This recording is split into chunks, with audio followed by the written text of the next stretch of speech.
Bank Indonesia menaikkan suku bunga acuan sebesar 50 BPS basis poin ke level 5,25%. BI Rate merupakan suku bunga acuan yang ditetapkan oleh Bank Indonesia sebagai instrumen utama dalam pelaksanaan kebijakan moneter. Secara sederhana, BI Rate dapat dipahami sebagai indikator yang mempengaruhi tingkat suku bunga di sektor perbankan. Ketika BI Rate meningkat, otomatis suku bunga pinjaman cenderung ikut naik, sehingga biaya kredit menjadi lebih mahal. Dan sebaliknya, ketika BI Rate menurun, akses terhadap kredit umumnya menjadi lebih terjangkau. Pada 20 Mei 2026, Bank Indonesia menaikkan BI Rate sebesar 50 basis poin dari 4,75 menjadi 5,25%. Kebijakan ini merupakan langkah penting yang membawa berbagai konsekuensi ekonomi, baik yang memberikan manfaat bagi sebagian pihak maupun yang menimbulkan tantangan bagi pihak lainnya. Dapat beberapa alasan yang cukup kuat di balik keputusan Bank Indonesia menaikkan BI Rate. Yang pertama, nilai tukar rupiah sedang menghadapi tekanan akibat meningkatnya ketidakpastian ekonomi global. Dalam situasi seperti ini, investor cenderung lebih berhati-hati dalam menempatkan dananya di negara berkembang, termasuk di Indonesia. Jika kondisi tersebut dibiarkan, tekanan terhadap rupiah berpotensi semakin besar. Melalui kebijakan BI Rate atau kenaikan BI Rate, instrumen keuangan domestik menjadi lebih menarik karena menawarkan tingkat imbalan hasil yang lebih tinggi. Dengan demikian, aliran modal asing diharapkan tetap masuk, sehingga dapat membantu menjaga stabilitas nilai tukar rupiah. Kedua, kebijakan ini juga merupakan upaya Bank Indonesia untuk menjaga kredibilitas kebijakan moneternya.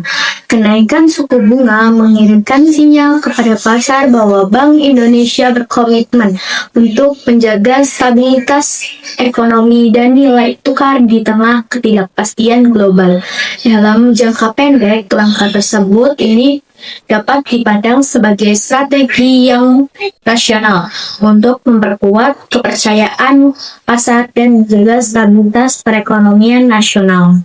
Dampak kenaikan BI Rate tidak hanya dirasakan oleh sektor keuangan, tetapi juga langsung mempengaruhi kondisi ekonomi masyarakat.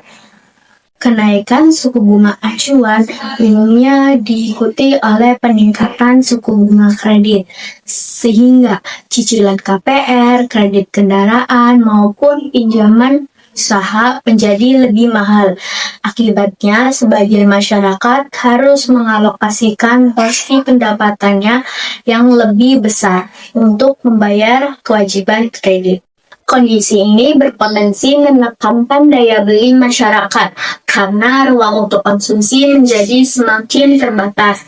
Nah, dampak yang lebih besar juga dirasakan oleh pelaku usaha mikro, kecil, dan menengah, yaitu UMKM, yang selama ini sangat bergantung pada pembiayaan kredit sebagai sumber modal usahanya.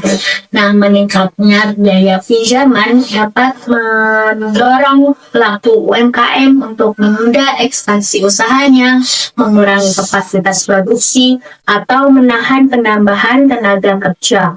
Padahal konsumsi rumah tangga merupakan salah satu penegak utama perekonomian Indonesia. Oleh karena itu, ketika konsumsi masyarakat melambat, lalu pertumbuhan ekonomi juga berpotensi mengalami kelambatan.